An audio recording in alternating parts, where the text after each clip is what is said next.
On the 74th anniversary of the establishment of diplomatic ties between the two countries, he said, "I'm always amazed about the development of China." Assessing bilateral cooperation, he noted, "We can trust each other when we talk about trade, when we talk about business, when we talk about innovation." In the face of global challenges like climate change, he suggested, "You have to share the problems and you only have common solutions to them." President Alexander Stubb of Finland sat down for an exclusive interview with Leaders Talk.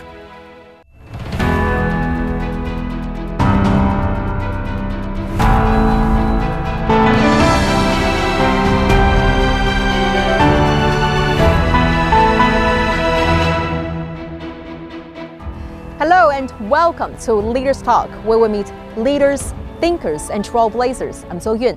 On October the 28th, Finnish President Alexander Stubb arrived here in Beijing for a 4-day visit, which marks the 74th anniversary of diplomatic relations between China and Finland. And this is actually his very first state visit to China since taking office.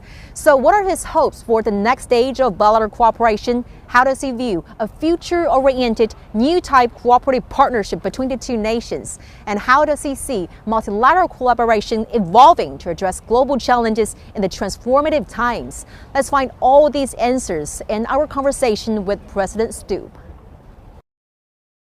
Mr. President, good morning, and thank you for joining us on Leaders Talk. Well, this is your first state visit to China as the President of Finland, and I noticed that what is very impressive is the day of your arrival here in Beijing coincides with the 74th anniversary of diplomatic relations between our two nations. So at the start of our dialogue, do you mind sharing a bit about this trip and maybe highlight some key moments for you? Yeah, I mean, it's always nice when a state visit is somehow framed with the big numbers and dates. And of course, it just shows the history of our relations. I mean, Finland is a fairly young nation. We gained our independence in 1917, and then we forged diplomatic relations 74 years ago with China. That, of course, also was linked to commercial relations, and there's been this sort of element of trust over history. I mean, Finland is an unoffensive country. We don't have a colonial past. You know, we're quite cooperative. I think you can sense that in Finnish-Chinese relations over time. And of course, for me personally as president, it was very interesting to come here at a time when the world order is changing, when there is conflict and competition, and we're trying to figure out, okay, you know, how do we do cooperation? What is the power balance in the world? What's China's place in the world?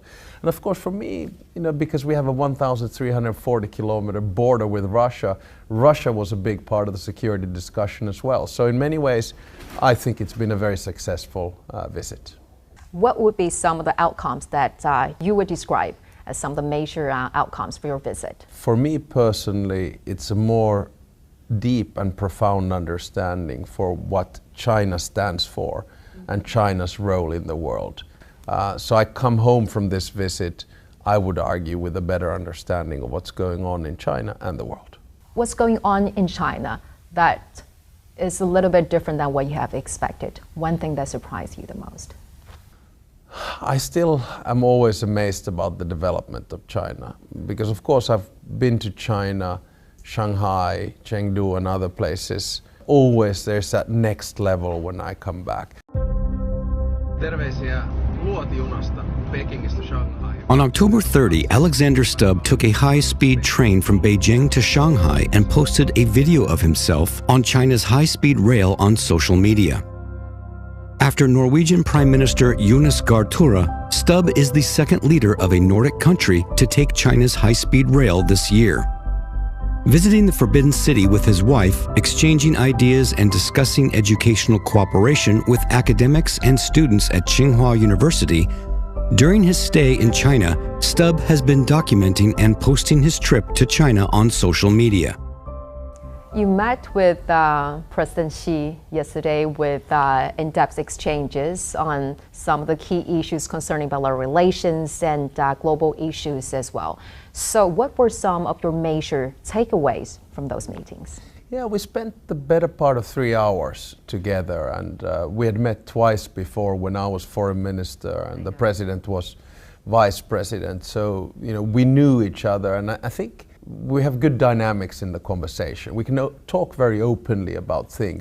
Well, during the meeting, President Xi emphasized the exceptional value of this future-oriented, new type cooperative partnership, and also the need to further cherish and advance it. What is your understanding of this uniqueness of this partnership, and what is your vision in the next phase of it? Well, I'm always realistic about these things. China, 1.4 billion people. Finland, 5.5 million people. So there's a slight difference of scale here.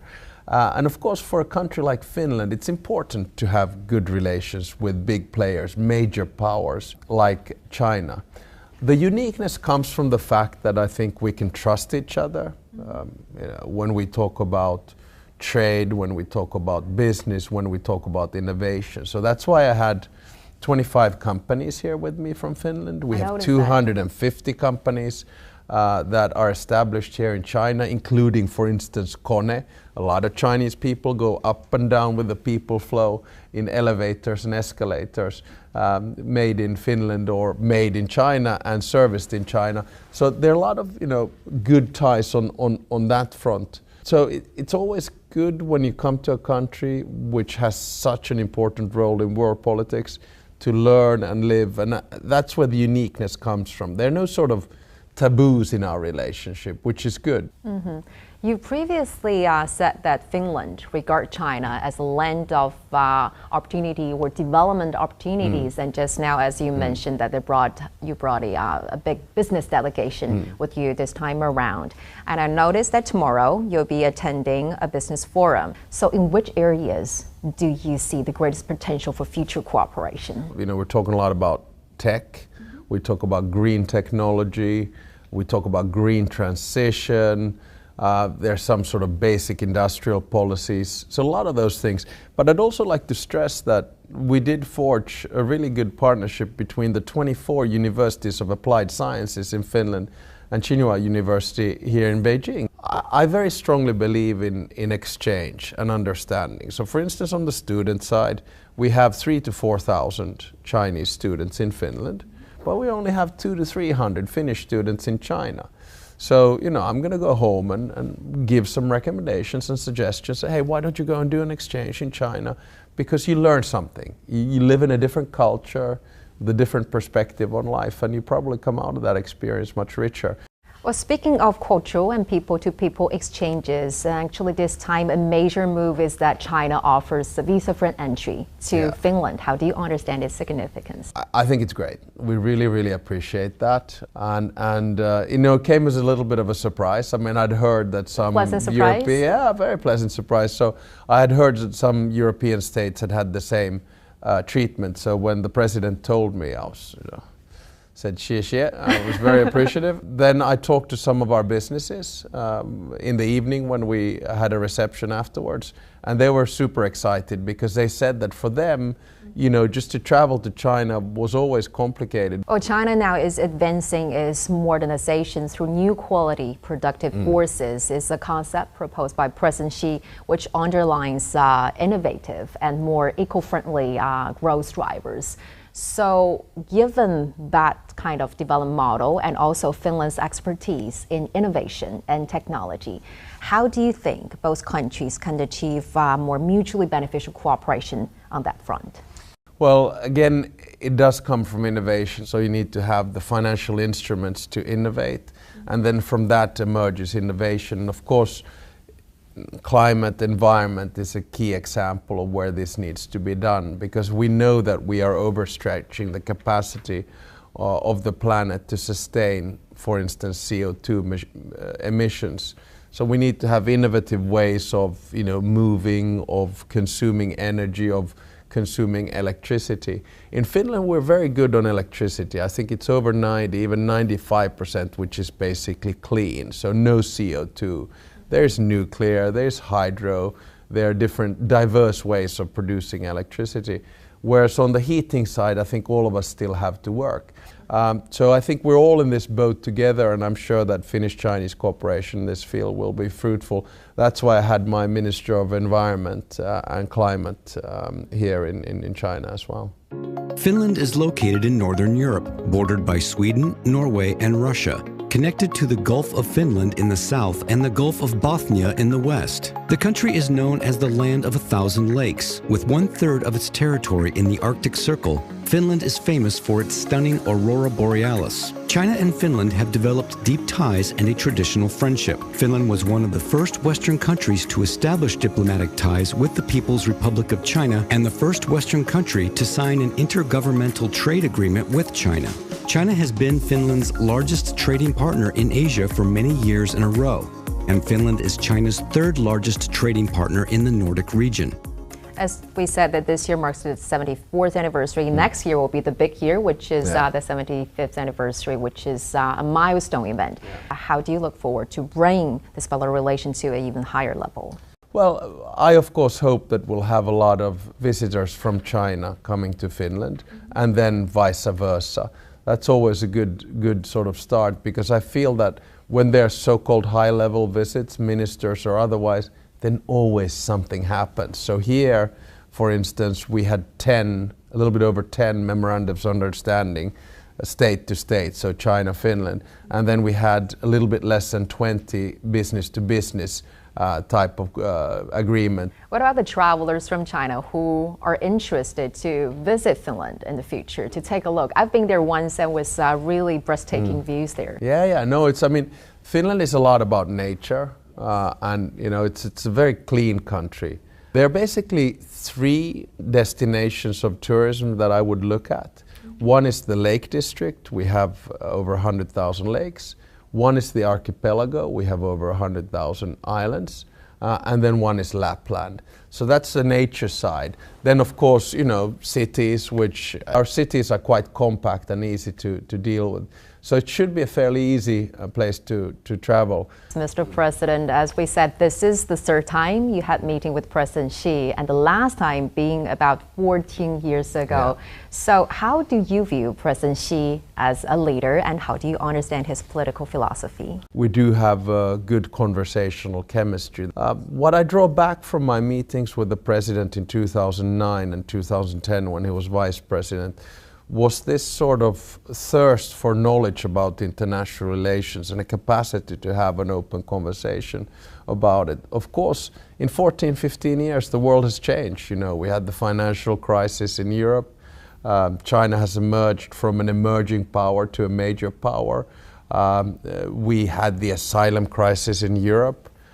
We've had the emergence of right-wing and left-wing populism in Europe. We've had COVID, and now we have a war in Ukraine, and of course a war in Palestine and Lebanon, and a war in Sudan. So a lot of things are happening. The world order is changing, and in that sense, the president of China has been a good companion to discuss both similarities and differences in how we view the world at the moment. You've previously depicted China as a strategic, patient, and intelligent power. And you've been here before, many years ago, and this time here again. What are some of the major changes that you witnessed in this country, and how do you understand its modernization? Yeah, when I talk about China as a patient power, it's a sort of traditional saying that a century is only one page in history. There is this sort of innate capacity to wait for something to happen, which a lot of emerging powers don't necessarily have. There's always this urgency to grow elsewhere, and I understand that. Finland went from rags to riches in about 100 years, from being one of the poorest nations in Europe when we gained independence in 1917, to now look at all the rankings, not to speak of happiness and other things. Finland is there.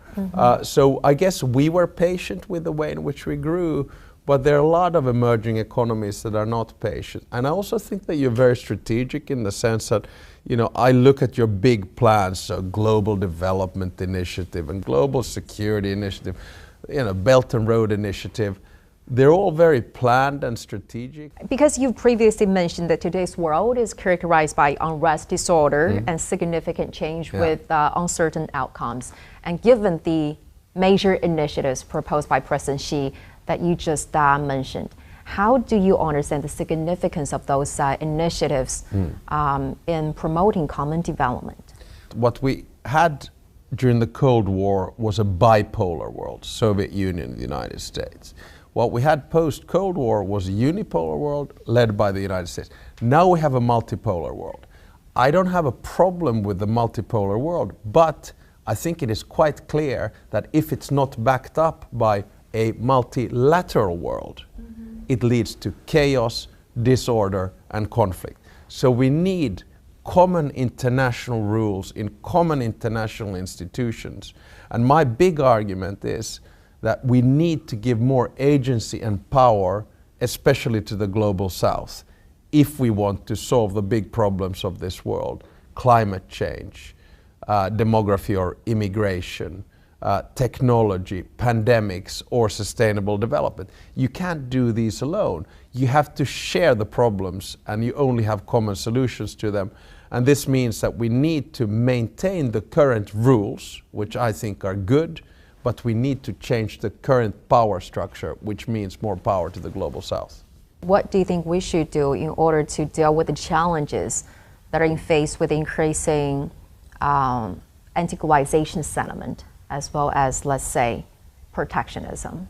Yeah, I mean, I think you need to do them within the framework and context of big international institutions, such as the United Nations, the World Trade Organization, the World Bank, and the IMF, International Monetary Fund.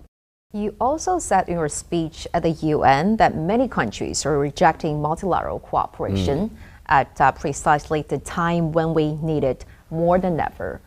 What kind of message were you trying to send by then? I'm very impressed with your research. My message is very simple. You know, after the Cold War ended, we spoke about the end of history, that all of the countries, 200 of them in this world, would revert to some kind of a combination of liberal democracy, globalization, and social market economy. Well, it didn't happen. We forgot that sometimes we don't all share the same values, but we're all driven by quite nationalistic interests. And that's what we can see right now, whether it's in the global West, global East, or global South. A lot of countries define their foreign policy and existence based on interests, and then they turn inbound. We start seeing tariffs and protectionism coming in. So the whole idea and the concept of, you know, sharing the world goes to what is mine? How can I protect what I have?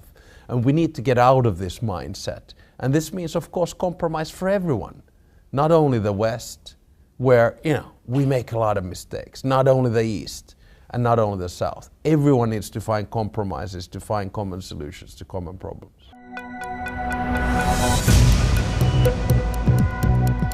Each day, there are millions of stories. Each one can open new perspectives, new possibilities. Wherever you look, we are there to see, discover, explore. We put the pieces together to find what really matters to you, all around the world, all around the clock. Our reporters are at home across the globe. From our headquarters in Beijing and production centers in Washington, Nairobi, and London. Stories from across the globe, reaching people across the globe. CGTN. See the difference.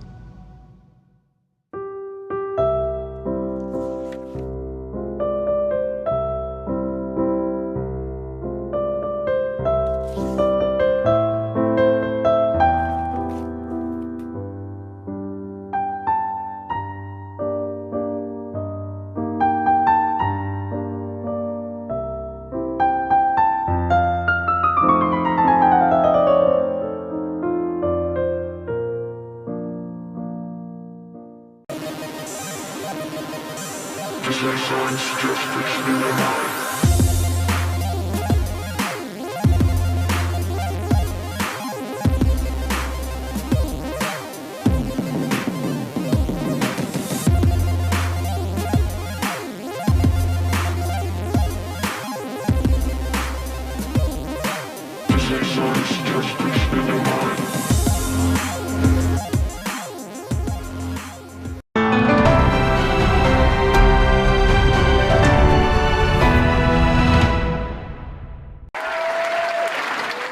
February 2024, Alexander Stubb was elected President of Finland. Prior to his term as president, he served as a member of the European Parliament and Finnish Minister of Foreign Affairs, Minister of Finance, Minister of Foreign Trade and European Affairs, and Prime Minister. In his presidential inaugural address, he stated that global cooperation is essential to combat climate change, resolve conflicts, promote economic growth, and improve people's well-being. Speaking of the European Union, Mr. President, EU is experiencing many major shifts and changes in 2024, such as a sharp right turn in the election of the parliament. So given that you once served as a member of the parliament, given that you've authored 15 out of 19 books on the EU, and also given that your PhD thesis focuses on the flexible integration of the EU, how do you think the new EU institutions should act or respond to the increasing criticism, doubts among its member states on EU policies? I don't necessarily agree with the thesis that there was a big move to a populist right. I think in Europe there has been a move to extremes, both left and right. And there's sort of a lack of moderate center. And we're seeing it being ignored from both sides. And a lot of it is about, disinformation and facts. So how do I see it? Well, I think the first thing to understand is that Europe is imperfect. There's no such thing as a perfect society. So the European Union always advances on three phases. First, there's a crisis. Secondly, there's chaos. And thirdly, there's a suboptimal solution. And what populists often do is they try to find simple solutions to complicated problems. And you can't have those.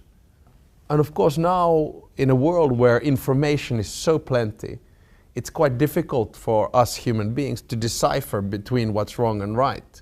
And because we have very avid social media, which have algorithms skewed in an extreme right or extreme left direction, it becomes quite problematic. But just one gentle reminder. The European Union exists for four very simple reasons: peace, prosperity, security, and stability. It's an imperfect union, which is more than an international organization, but less than a state. And this is the mess that we're trying to solve in Europe. It's never pretty, but it seems to be working quite well. Mr. President, correct me if I'm wrong, because I kind of get impression in this process of preparing for this interview that when you served as the foreign minister, the prime minister, and now as the president of Finland, it seems that you're very passionate and interested in building kind of a nation brand for Finland in order to increase its popularity, its familiarity, as well as appeal to the rest of the world. So if that's the case, what are some of the core values and qualities are you trying to define Finland? Well, I guess the starting point is that, Finland is a country that you can trust. We're simple, straightforward. So you can trust the Finnish handshake. So if I were to leave a brand or an image of a country, it would be one into which it's easy to travel, with which it's easy to do business with, a country that you can feel very hospitable in. I remember when I started in politics, and I still say that I'm fairly new because I only entered politics in 2004, so I was already at that stage, I think 36. But when I came into politics, I wanted to bring the world into Finland. I wanted to internationalize Finland. That's why I was passionate about Europe. Now it's sort of the reverse. I want to bring Finland to the world. Because I think we have a fairly functional society. I do it with all modesty, but there are a few key tenets and values that work in our society. They have to do with equality between men and women, have to do with justice, have to do with freedom, have to do with openness. Because I believe that open societies actually self-correct themselves and work. And finally, Mr. President, you are known as a keen sports person, or even Ironman, since you have competed and won in triathlons. And I just wonder, how do you think those extreme and tough games have influenced you as a person, or maybe even your approach to politics and leadership? Yeah, I guess you need endurance and perseverance and grit. And in Finnish, there's a word which was quoted by President Xi yesterday, which is sisu, S-I-S-U, sisu. It means exactly that you have stamina, that you continue even sometimes you feel that there's a headwind and you're tired and you don't want to do it. And you say, you know what, let's just grind through this, we'll make it. That's what sports has brought for me in politics. That's actually also something I'm very curious about, because in those games, there must be a moment or many moments that you feel, oh, I'm reaching my limit, or in your own words, is my legs become logs, I'm barely able to run. So during those defining moments, is there like a specific thought or person that you think of that keep you motivated or keep you going?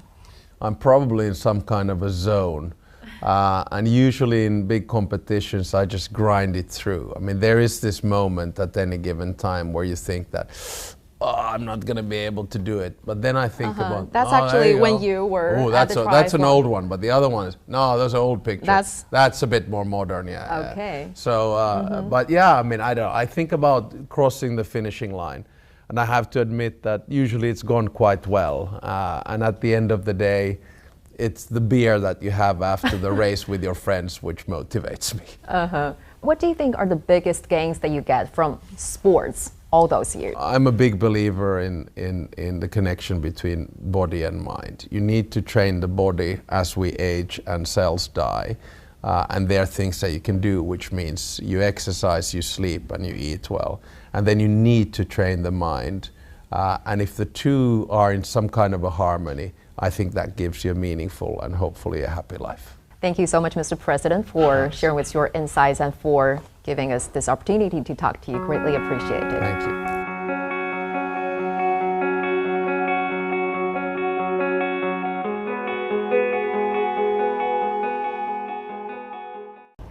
During the interview, President Stubb highlighted that over the past 74 years, China and Finland have built a relationship rooted in equality and respect, with steady progress in bilateral relations. He hopes to deepen practical cooperation in trade, green energy, and sustainable development. He also emphasized that multilateral cooperation is essential in today's world in the face of global challenges. With that, we're going to wrap up today's Leaders Talk. I'm Zhou Yun reporting from Beijing. Thank you for watching and see you next time.